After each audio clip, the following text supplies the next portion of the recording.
So very good morning all of you. Today we will see another method that is used for solving ordinary differential equation, especially second order differential equation. And the name of the method is Runge-Kutta second order method.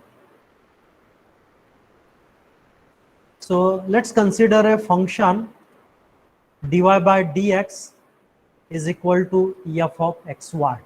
So this is first order differential equations you can see, and given that y of x naught is equal to y naught. So when initial value of x is x naught, then y will be y naught. So these are the initial conditions given to you, and now what we are going to see how we can use Runge-Kutta's second order method to solve this differential equations, and in latter part how second order differential equation can be solved by using Runge-Kutta's second order method. So we'll start with first order differential equation, and here you can see dy by dx. This is order of this equation is 1. So we are interested in the value of y, of which the increment is k, and that is corresponding to an increment h of x. And in order to find out this value of y for given value of x, we are going to use Runge-Kutta second order method. So in this method, first we calculate the value of k1, which is equal to h into f of x naught y naught, where h is the increment of x that we just discussed. And in order to calculate the value of f of x naught y naught, what you need to do, you need to put the value of x naught y naught in the given first order differential equation, and you will get the answer for f of x naught and y naught. And this is how you calculate k1. In second step, you need to calculate k2, and its formula is h into f of x naught plus h comma y naught plus k1, where h we discussed it is an increment of x naught plus h. So x naught is initial value, it is given to you, plus h, and comma y naught plus k1, where we just estimated the value of k1. With the help of this formula, you can calculate the value of k2. Once you get the value of k1 and k2, you can calculate the value y1 by using formula y naught plus 1 by 2 k1 plus k2. So what we do, this 1 by 2 k1 plus k2 will be your increment of y, that is k, and it is the average of k1 and k2. Y naught is initial value, so initial value plus increment will be your required value of y1 at given value of x. So when you compare this particular method with Runge-Kutta fourth order method, then you can say that it is much easier as compared to Runge-Kutta fourth order method. So we will see one example. Apply Runge-Kutta second order method to find an approximate value of y when x is 0.2. So here you can see the value of the new value of x2 is given to you, and for which you need to calculate the value of y.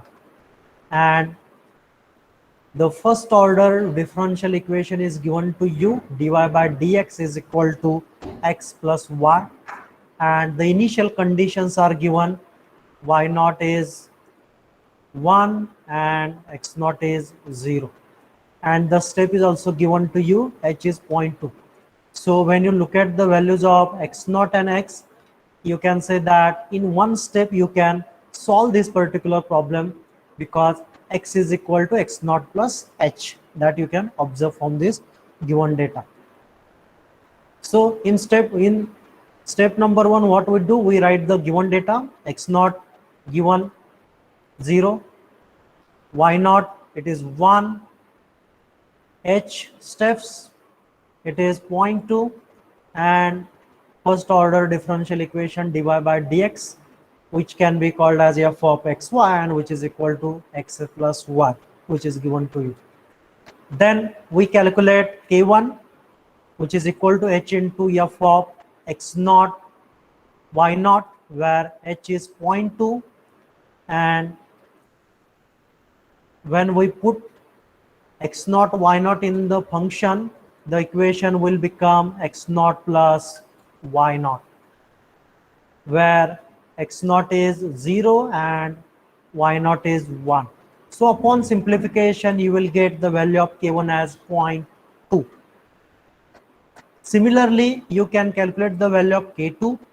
So the formula is h into f of x naught plus h comma y naught plus k, where h is given in the problem, so which is 0.2, x naught plus h, so you can see here 0 plus 0.2, and y naught plus k, so y naught is 1 and k is 0.2, we just estimated.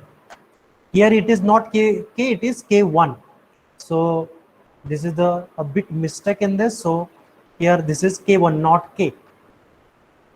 Then simplify that equation and put x naught plus h and y naught plus k1 value into the equation, and you will get k2 as 0.28.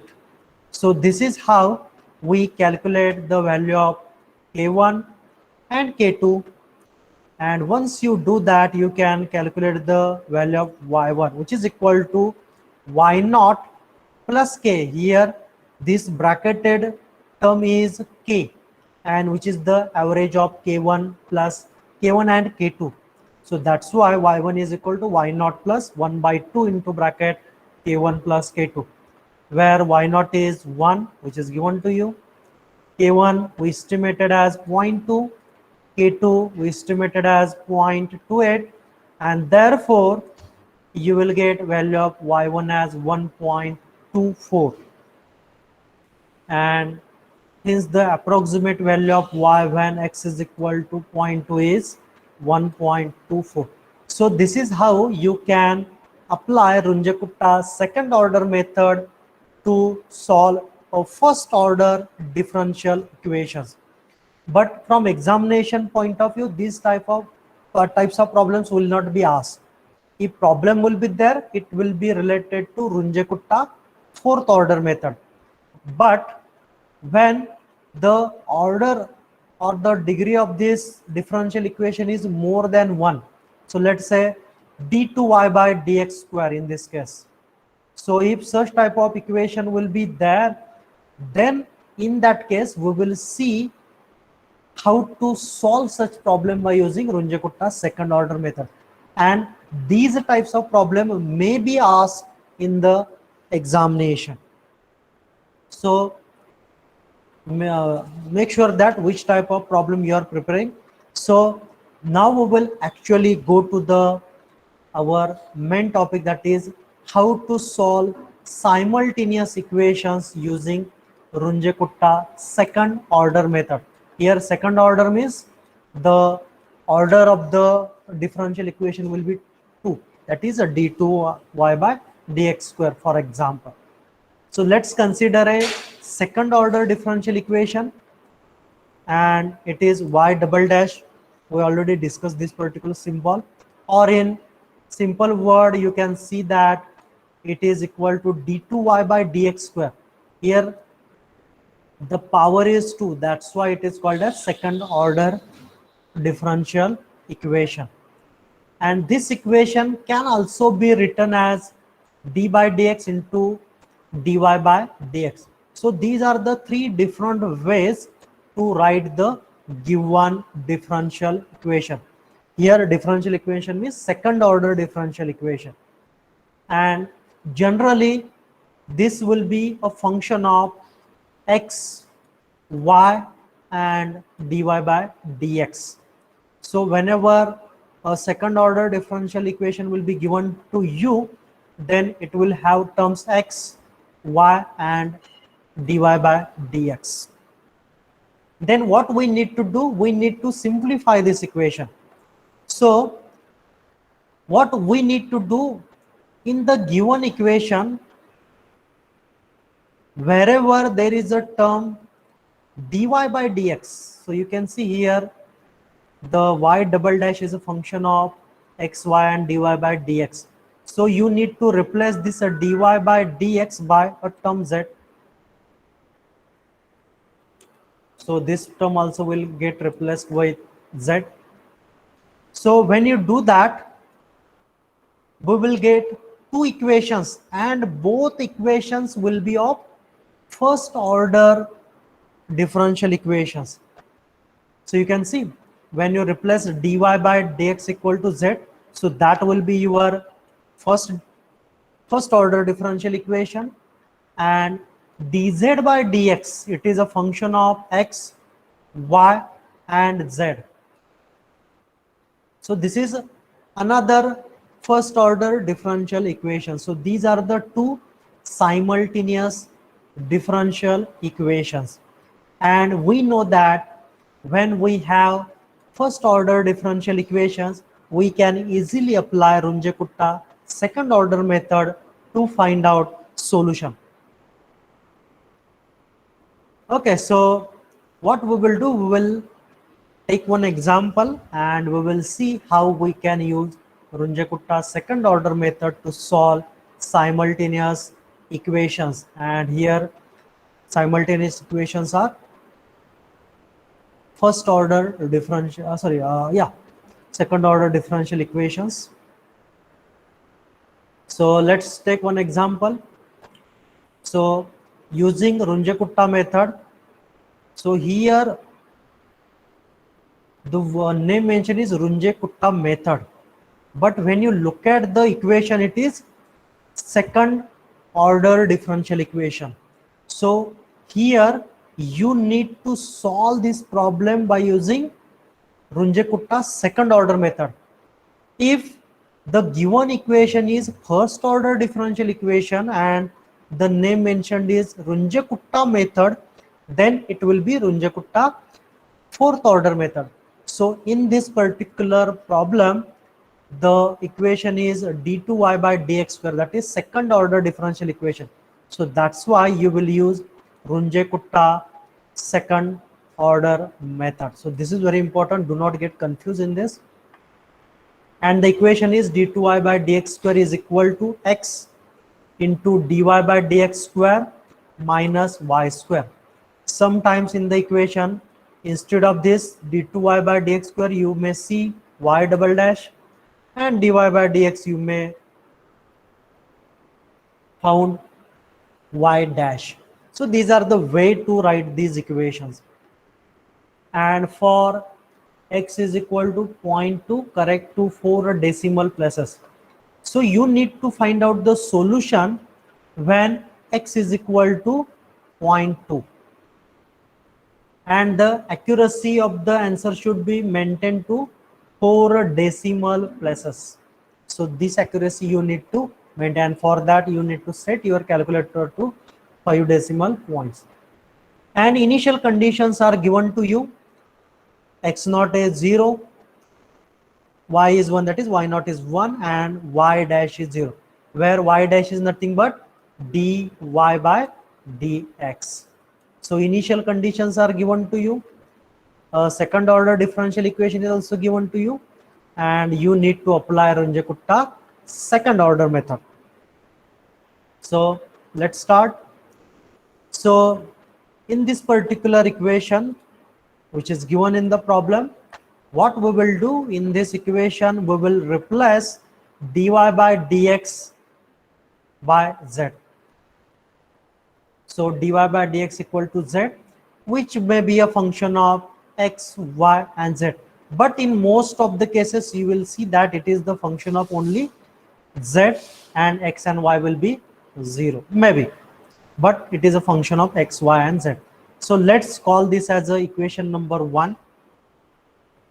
Now when you put dy by dx equal to z in the given equation, you may see that d2y by dx square will become dz by dx.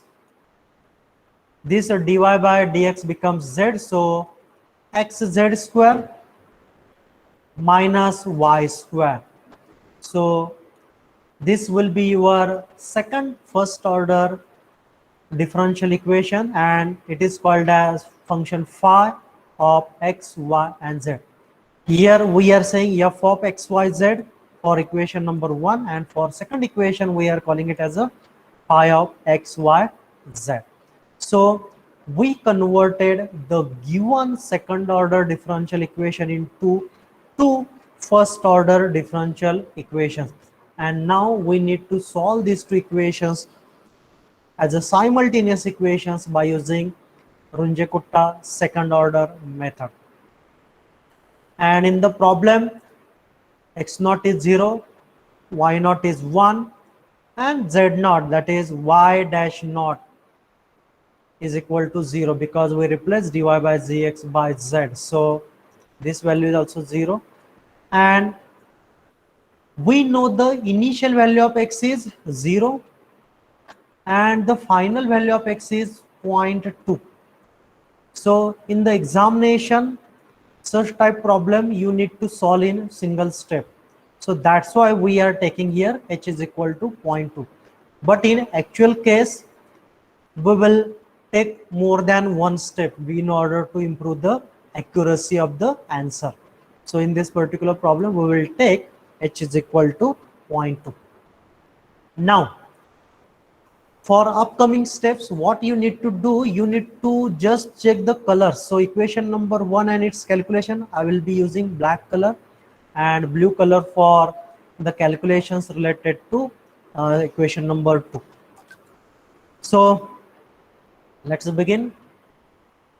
And here you can see, first of all, we calculate K1. So you can easily guess that K1 is for equation number 1, that is first order differential equation. It is equal to h into f of x naught, y naught, and z naught. So h is taken as 0.2, x naught is 0, y naught is 1, and z naught is 0. So these values are given in the problem. So upon simplification, you will see the value of K1 equal to 0. Similarly, for equation number 2, you can calculate L1. So as I used the notation K1 for equation number 1. So therefore, for equation number 2, I will be using the notation L1. So the formula is h into phi of x naught, y naught, z naught. So put these values in the equation number 2. So h is 0.2, x naught is 0, y naught is 1, and z naught is 0. So put these values in the equation, simplify that equation, and upon simplification, you can see here the value of L1 is minus 0.2. So this is how we calculate K1 for equation number 1 and L1 for equation number 2. Again, for equation number 1, we will calculate K2, which is equal to h into f of x naught plus h, y naught plus K1, and z naught plus L1, where x naught plus h, x naught is given, h we have taken, y naught plus K1, y naught is given, K1 we just estimated, and z naught is 0 and L1 that we just estimated. So here interesting thing is that this L1 is related to equation number 2, and that we are taking for calculating the value of K2. So this is important here. Then put all these values in the given equation, because all the values are either known or we just estimated in previous steps. simplify that equation, and upon simplification you will get value of K2 as minus 0.04. So this is how you calculate K2 for equation number 1. Similarly, for equation number 2, you can calculate the value of L2. So L2 is h into phi of x naught plus h, comma y naught plus k1 and z naught plus L1. And here this k1 is related to equation number 1, and that we previously estimated. So this is how we can calculate the value of L2. So put h equal to 0.2, x naught plus h is 0.2, y naught plus k1 is 1, and z naught plus L1 is minus 0.2. Put these values in the given equation, that is equation number 2, and upon simplification you can see L2 is equal to minus 0.1984. So this is how we calculate K1, K2 for equation number 1 and L1 and L2 for equation number 2. And now we can calculate the value of Y1, where the value of Y1 is Y naught plus 1 by 2 K1 plus K2. So Y naught is initial condition, which is given to you as 1, you can see here. And similarly, K1, K2 we just estimated. This is K1, this is K2. So put these values into the equation and you will get Y1 as 0.98. So this is how you get the value of Y1, and then you can calculate the value of Z1, which is equal to Z naught plus 1 by 2 L1 plus L2, where this particular term, that is 1 by 2 into L1 plus L2, this will be your term L, and in previous equation 1 by 2 into bracket K1 plus K2 will be your term K. So Z1 is equal to Z naught plus 1 by 2 L1 plus L2, where Z naught is 0, L1 is minus 0.2 and L2 is minus 0.1984. And upon simplification, you will get the value of Z1 as minus 0.1992. So this is how we use Runge-Kutta second order method to solve second order differential equations. So this method a bit similar to Runge-Kutta fourth order method, but this method we are using here for solving second order differential equations. So that's it from my side. So if you have any question, the session is open for discussion. Yeah, yes. If